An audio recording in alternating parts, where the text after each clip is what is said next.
Let's bring in our next guest here on Live Now from Fox. This is Jay Young, an oil and gas expert. Thanks so much for being here on Live Now. Hey, thanks for having me on. All right, so like I was saying, anytime we see these tensions in the Middle East, we see what happens with oil prices. What is your thoughts that will be coming in the days and really weeks ahead? Yeah, Mike, that's a great question, and I'll tell you, whenever you see any disruption in any type of, oil sanctioned countries and what's going on right now with that, you're going to see prices go up because just there's so much uncertainty in the markets right now, and how to get oil in and out of the countries, and we're not even with our sanctions on Iran right now. If we turn that off because they're the ones that are going into Kuwait, it's going to be bad. We're not even talking about, right now. Obviously, we're feeling really bad about the people in Israel and what's going on there. But you look at that, plus you look at what's going on with with Russia and all the different things. I mean, it's like there's so much disruption right now. We can really see oil move up to over $100 to $150 a barrel, literally overnight, if these interruptions continue on. Yeah, and that is what so many people here in this country and really beyond fear, that when we depend so much on this oil, and now when it's getting rocked there in the Middle East, that is when these issues really arise. And let's be honest, I mean, we've had high gas prices before this, and now it's really going to creep up there. How much a gallon could we see at the pump if this continues to drag on? Yeah, well, if you live in California, boy, could you see double digits? I don't know. It's crazy what they pay for gasoline out on the West Coast. But you know what, Mike? The crazy thing is, this is all before even you talk about, what's going on in the United States. And I've been talking about this for a long time. Is the companies right now are not going back to drilling for oil in the United States. They're just not doing that. And when you have companies that are literally making billions and billions of dollars and record profits, if you will, and they're not taking that money to go back into drilling.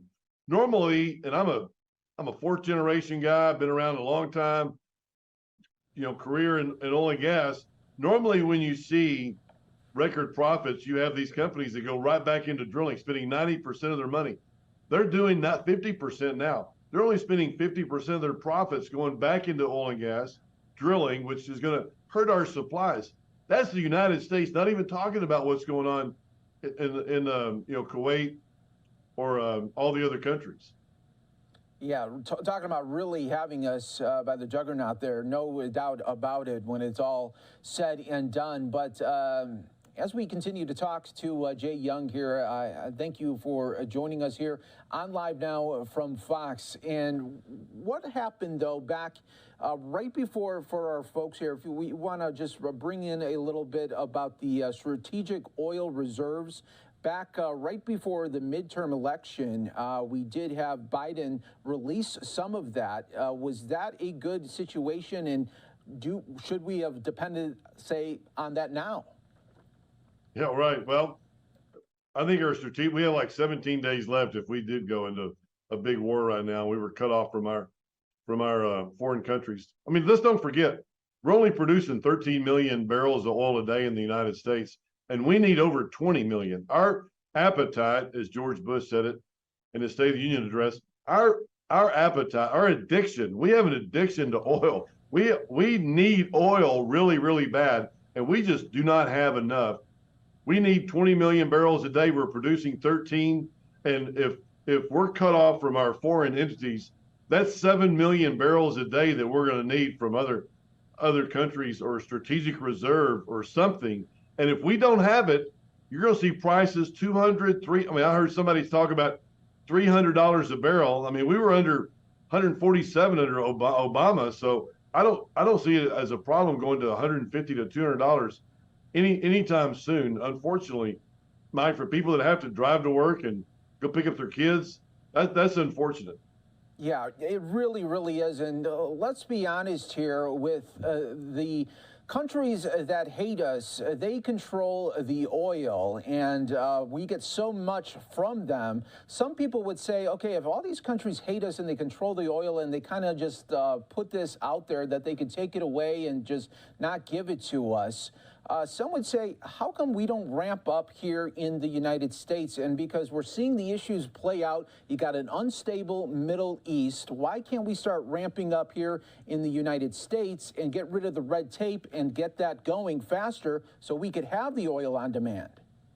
Yeah, that's a great question, Mike, and a great thought. And that's what really, I mean, before the pandemic, you know, we had 1,300 rigs that were drilling for oil in the United States. And today we only have 700. So we're way away from drilling getting as many wells drilled. Now, rig count is very indicative of how much oil supply we're going to have in the market in the next, 6 months to 9 months. But we're not going back to drilling because there's a lot of oil and gas companies, as I mentioned a minute ago, they're spending 50% of their money going back to drilling instead of 90%. That's huge. But also, financial institutions before the pandemic were really excited about drilling for oil and gas in the United States, and now they're saying, no, we don't want to drill for oil and gas because the prices went to zero during the pandemic, and they were held with a lot of cash outlay that they did not ever get back. So they're not coming back. Public companies are buying back their stock. They're sending back dividends to clients. They're just not drilling for oil in the United States, and that's why we're going to have a problem with our supplies going into the end of the year, into 2024. And that's not even including any disruption from the world markets, because our demand for oil and gas is still going up. It's not going to come down anytime soon. When you have 1 to 2% of the cars out there that are electric cars, that's not really making a huge difference. And that will increase from 2% to 3%. It's going to increase, but it's not going to increase enough to take a lot of these wells online. And we just don't have the oil and gas. Our supply in the United States is not enough to meet our demand. We're going to have higher oil prices. I mean, I wrote the book, The Upside of Oil and Gas Investing. It's a great book for people to, just talk about and think about what's going to happen in the next, 3 years, 5 years with oil and gas. I mean, this isn't tobacco. Tobacco was going down at one time, and it's like, Kramer talked about, is oil and gas the new tobacco? No, it's not. We're still here. We're going to be around for a long time. And it's all because we do have a need. I say appetite, addiction. We do have a need. I mean, we'd like to drive. We like to drive during, Thanksgiving and Christmas and go see our families. And we drive back and forth to work. And then people are buying, places away from the town because they want to get further out and have an acre of land. And they're driving further, and traffic and the population continues to. I mean, I can sit here forever and ever and talk about, the demand for oil is going to continue for a long time, and we're going to need oil, whether or not these, I say green people, they're not literally green, but these green people, they can say that we don't need oil and gas, but we need oil and gas. And if all these states like Wyoming and California, Colorado, these states, it's very hard to get a permit. It's very hard to start drilling for oil and gas. And if it's that way, we're not able to drill, and we're not able to put that supply on the market. And if that's the only reason why oil and gas prices go up. It's a commodity, and it's all about supply and demand, good old economics 101, and if we don't have the supply necessary when our demand continues to go up, we're going to see prices go up. And that's what that's at King Operating, I say we're excited about where oil and gas prices are going to go up for our investors and for our partners and for what we do a living. I love the oil and gas business, fourth generation, and I really do see like there's a really good place for us and our investments and what we do and where we spend our time and efforts here in the United States and here going to drill for oil and gas. It's going to be we're not the tobacco, Kramer. I don't know if Kramer's out there, but Kramer, if you're out there, this isn't the tobacco. Oil is going to be around for a long time.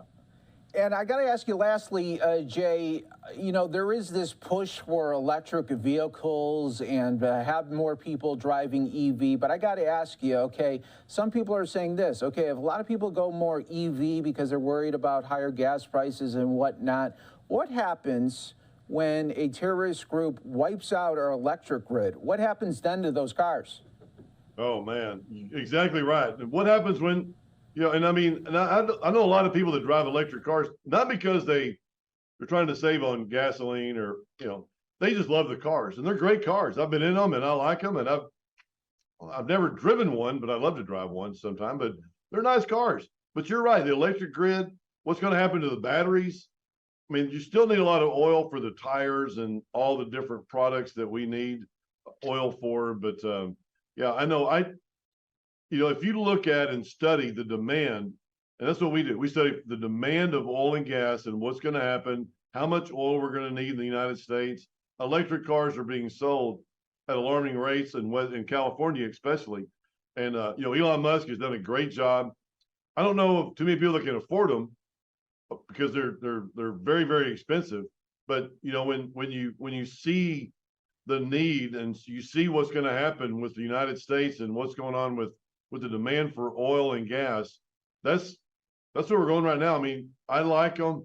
I think it's great, but I don't see the demand for oil and gas going down anytime soon. But I do see the supply going down, and when you see the supply going down and oil prices going up, you're going to see prices go up, and it's I don't say it's healthy. It's healthy for an oil and gas company.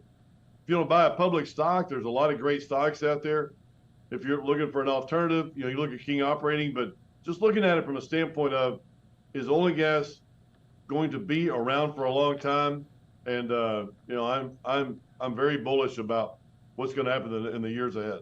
There we go. Jay Young, thanks so much for having this great talk with us. We always appreciate it here on Live Now. Absolutely, Mike. Call me back next month. Let's get updated. Yeah, let's do it because we'll need a fresh update by then. We appreciate it. We will. Great. Thank you.